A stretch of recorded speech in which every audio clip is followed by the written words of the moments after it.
una vez que notamos todas las amplitudes de los componentes que estamos viendo en el osciloscopio, que son estos, lo que hacemos es sumarlos, porque es lo que dice la teoría, que si yo sumo todas las amplitudes de esos impulsos morados que estoy viendo, que representan cada uno una onda sinusoidal de cierta amplitud y cierta frecuencia, y después de haber verificado que efectivamente son componentes en múltiplos impares de la frecuencia fundamental que generamos de 1 kHz, tomo esos valores que están en el osciloscopio en dB-volts, ahí están en el archivo, y los convierto a escala lineal, que me da el voltaje pico de cada onda. Nosotros sabemos de la literatura y de los ejercicios que hemos resuelto en clase que una onda cuadrada se obtiene únicamente con la suma de ondas de tipo seno. En el espectro de magnitud nosotros no podemos saber si se trata de una onda seno o coseno, sobre todo si estamos dibujando el espectro de magnitud de una serie trigonométrica, porque requeriríamos un espectro de fase para saber, ¿no? Por ejemplo, si son senos, la fase va a ser 0, y si son cosenos va a haber una fase de 90 grados, pero esa información no la obtenemos del diagrama de magnitud. Entonces ahí ustedes pueden ver que estoy sumando únicamente ondas de tipo seno, y las amplitudes son precisamente los valores que obtuve haciendo la conversión en escala lineal. Recuerden, el modelo matemático de la onda sinusoidal siempre requiere el voltaje pico de la señal con la que trabajaste. Si ustedes se fijan, también las frecuencias las estoy multiplicando. El primer tono va a la frecuencia fundamental, el segundo de amplitud .21 va a 3 veces la frecuencia fundamental, y así sucesivamente, 5, 7 y hasta 9. Entonces esto sumado en principio debería de dar una onda cuadrada. Entonces ya corrimos la simulación y aquí está. Esta es la señal que resulta de sumar todos los tonos que anoté, y efectivamente parece una señal cuadrada.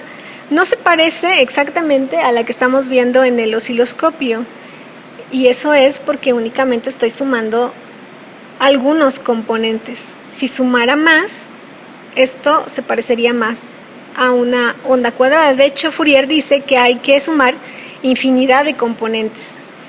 La figura que ustedes ven acá abajo es el espectro de Fourier de magnitud que yo obtengo de la simulación.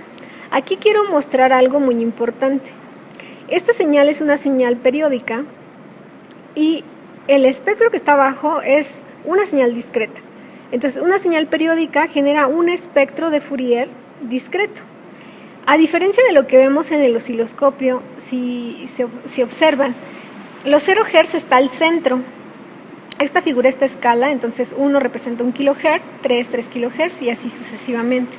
Entonces, sí tenemos los componentes. Esto es una escala lineal, ¿no? A diferencia de los dB-volts, que es una escala logarítmica.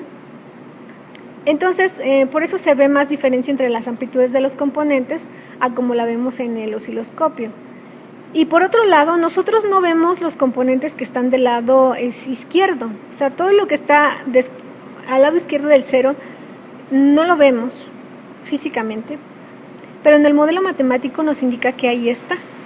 Entonces decimos que el espectro de una serie periódica, o una señal periódica, genera un espectro de Fourier discreto par. De hecho, toda señal que exista genera un espectro par.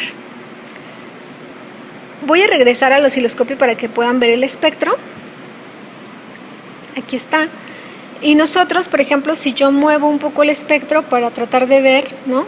Por ejemplo, voy a meterme al menú matemático y voy a mover mi frecuencia central.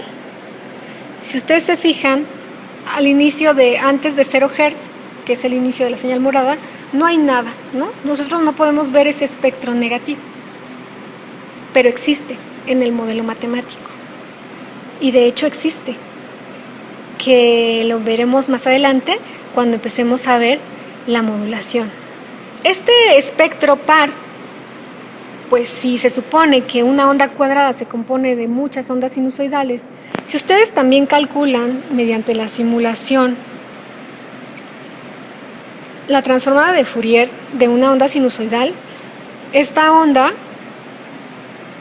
dura 1 segundo, ¿no? Es un coseno que dura 1 segundo y está representada en 1 hertz.